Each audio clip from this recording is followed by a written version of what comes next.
Hi అండి, అందరు ఎలా ఉన్నారు? Welcome back to my channel Janu life styles. ఈ రోజు మీకు బొంబాయి రవ్వతో సింపుల్ గా కేక్ ఎలా చేసుకోవాలో చూపిస్తాను. స్కూల్స్ స్టార్ట్ అయిపోయినాయి కదా, ఏమైనా స్నాక్స్ కింద అట్లా పెట్టాలంటే ఇలా ట్రై చేసి చూడండి, చాలా బాగుంటుంది, తొందరగా కూడా అయిపోతుంది.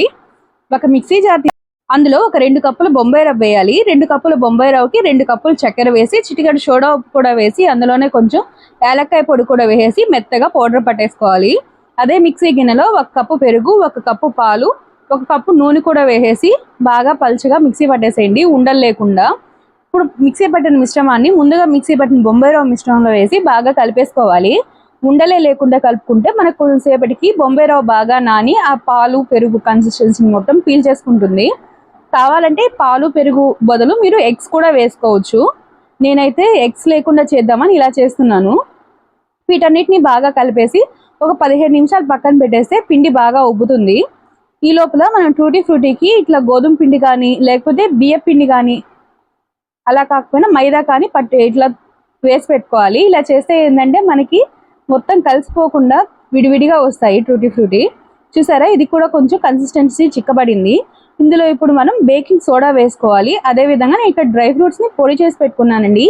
మీకు నచ్చిన డ్రై ఫ్రూట్స్ వేసుకోవచ్చు. నేను ఇక్కడ గోధుమ పిండిలో కలిపేసిన టూటీ ఫ్రూటీ కూడా వేసేసి మొత్తాన్ని ఒకసారి బాగా కలిపేస్తున్నాను.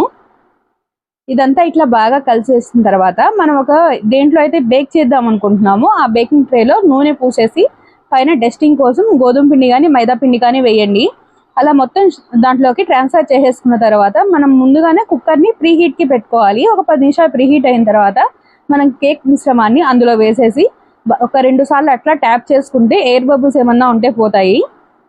ఇప్పుడు స్టాండ్ సరిగ్గా పెట్టుకొని అందులో మనం ముందుగా రెడీ చేసి పెట్టుకున్న కేక్ మిశ్రమాన్ని పెట్టి ఒక 15 నిమిషాలు బేక్ చేసుకోవాలి. ఒక ఫోర్క్ కానీ కత్తి కానీ గుచ్చి చూస్తే మనకి క్లియర్గా రావాలి.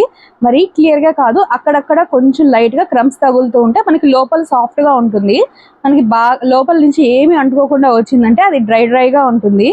నాకు ఇక్కడ బాగా వచ్చింది, అందుకని నేను ఇక్కడ నుంచి తీసేస్తున్నాను. నేను చక్కెర పొడి చేయకుండా వేసినందువల్ల నాకు ఇక్కడ క్యారమలైజ్ అయినట్టు ఉంది. మీరు చక్కెర పొడి చేసేసుకొని వేసుకోండి, అప్పుడు ఇట్లా క్యారమలైజ్ కాకుండా నీట్గా వస్తుంది. పైన కొంచెం జీడిపప్పు టూటీ ఫ్రూటీ వేసేసి గార్నిష్ చేసేసుకుంటే మనకి టూటీ ఫ్రూటీ కేక్ రెడీ అయిపోతుంది. ఒకసారి ఇలా ట్రై చేసి చూడండి, చాలా బాగుంటుంది. Thank you so much for watching. Please like, share and subscribe to my channel Janu life styles. రేపు మరొక వీడియోతో మళ్ళీ కలుసుకుందాం.